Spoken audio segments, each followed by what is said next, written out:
Freak the Mighty, Chapter 24, The Return of Kicker. The deal is, I'm not supposed to bother anybody at the hospital. Yeah, right.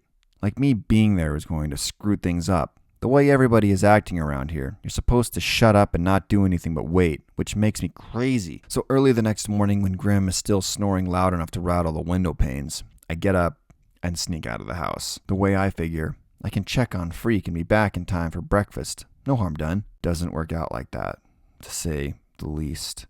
The sun is just coming over the mill pond and there's this spooky mist on the water. You can hear all the frogs making a racket under the lily pads and the mosquitoes sound like bullets whizzing by, and I have to kind of slap and run until I get clear of that smelly old pond, moving fast. Like the sun is chasing my heels. I'm running down this long, faint shadow of me that stretches out ahead. You can't ever catch up with it. I'm thinking with my feet, like the rest of me is still asleep. Not that I'm completely alone. There's this one old guy. He's actually out cutting his lawn. He's got these highlights rigged up on his rider mower, and he's wearing pajamas too, like it's normal. Everybody does it. When I get to the hospital, the streetlights are just starting to click off. The lobby is empty, and there's nobody at the desk to tell me I can't be visiting patients at the crack of dawn. There are plenty of nurses in the ICU, though, and they see me coming. This one woman runs right out from behind the telemetry station, and she's got her hands up to her mouth, and I'm pretty sure she's trying to shush me, even though I'm not making any noise. She's not telling me to be quiet, though. She's saying, "Oh, my God, you must be Maxwell," even though she's never seen me before in her life.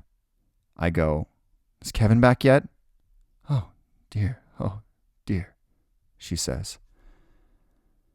"Is he going to be okay?" "Oh, dear," she says. "Oh, dear." Now more nurses are coming out of the ICU.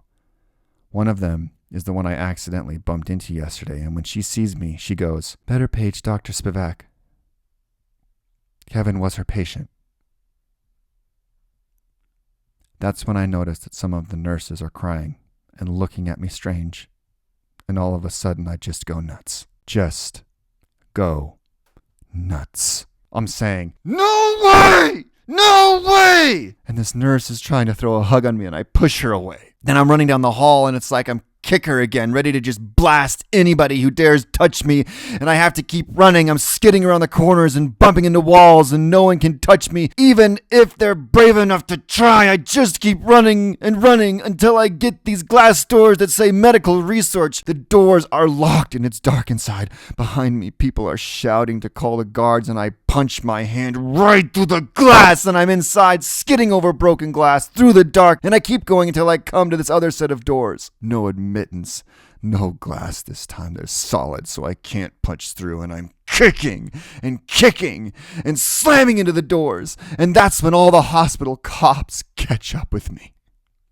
A bunch of them jump on me, and I keep going, running around in circles like an accident of nature until finally there are so many of them on me I can't stand up anymore.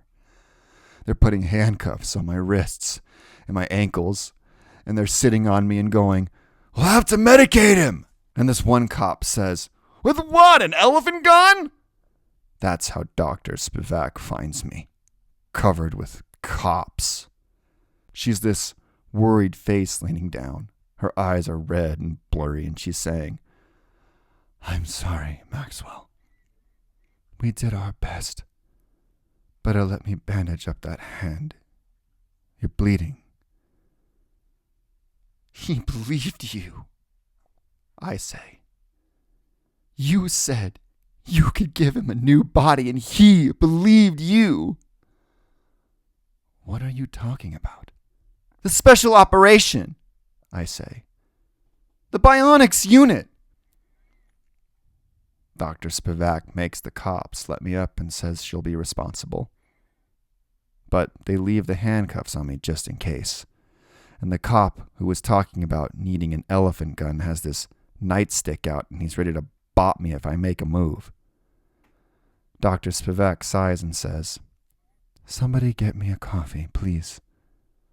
And then she looks at me and goes, "You'd better tell me all about it." So while she's bandaging up my hand, I tell her about how Freak has been coming to the medical research lab every few months to get fitted for his new bionic body, and Dr. Spivak's face goes soft, and she nods to herself and says, "Well, that explains it." "It was all a lie, wasn't it?" I say. "You were just telling him that so he wouldn't be scared." "You know better than that, Maxwell. You couldn't lie to Kevin. I tried a little fib on him because he was about 7 years old. Because I didn't think a child could handle the whole truth. And you know what he did? He looked his disease up in a medical dictionary. That's when I know she's telling the truth. Freak and his dictionary. Kevin knew from a very young age that he wasn't going to have a very long life, she says.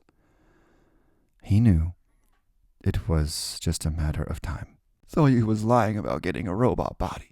Dr. Spivak is shaking her head. I don't think it was a lie, Maxwell, do you? I think he needed something to hope for. And so he invented this rather remarkable fantasy you describe. Everybody needs something to hope for. Don't call it a lie. Kevin wasn't a liar. No, I say. But what happened to him, really? I could tell you all the medical terminology, she says. But what finally happened is his heart just got too big for his body.